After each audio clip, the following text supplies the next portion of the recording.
So you wanna be a picture book writer, then you gotta write picture books. Hi everyone, I'm Julie Hedlund, founder of the 12 by 12 Picture Book Writing Challenge and published picture book author.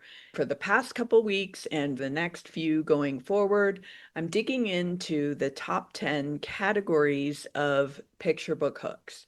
As a reminder, we're defining hooks here as entry points for the reader rather than as synonymous with the pitch that you would include in a query letter.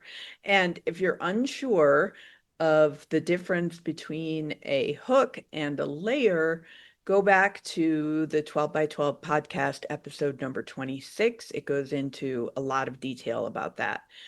And if you haven't yet gotten the guide to picture book hooks, you can grab it for free at 12by12challenge.com/PB hooks. All right, today we're talking about theme hooks. And as I mentioned in the video a couple weeks ago about character hooks, theme is also both a hook and a layer. And I'm going to differentiate theme as a hook by saying that it's actually a more direct articulation of the book's message than the theme layer is. I think it's disingenuous to pretend that picture books don't have anything meaningful to say about what it means to be human in this world. And I can almost hear the gasp, you're all gasping, like, oh my gosh, but aren't we supposed to avoid being didactic and messagey in our books? Yes, at the layer level.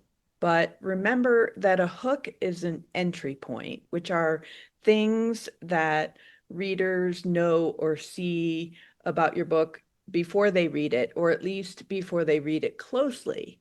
And theme is definitely an adult-facing hook. We, as adults, do often want to teach our kids or students something, right?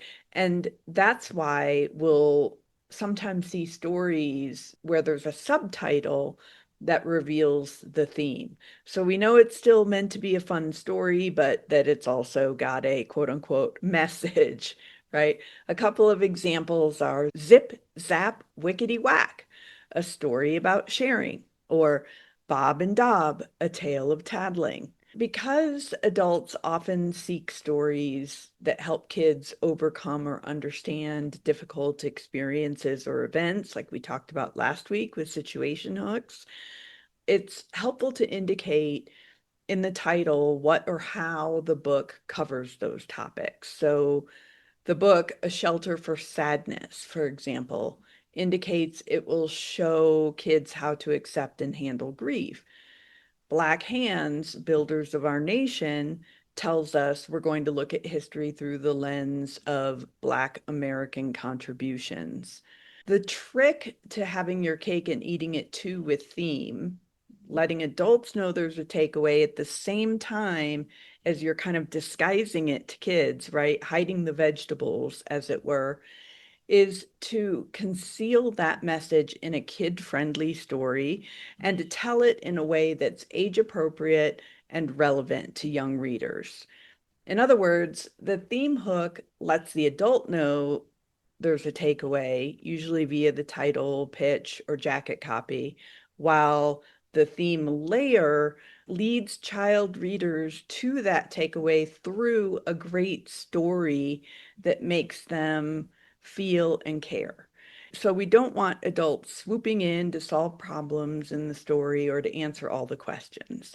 It's best if the main character is the one who takes the journey of discovery and undergoes the transformation that leads to a learning or a takeaway. All right, come back next week when we'll talk about concept hooks. And again, if you haven't gotten the guide yet, you can get it at 12by12challenge.com/PB hooks.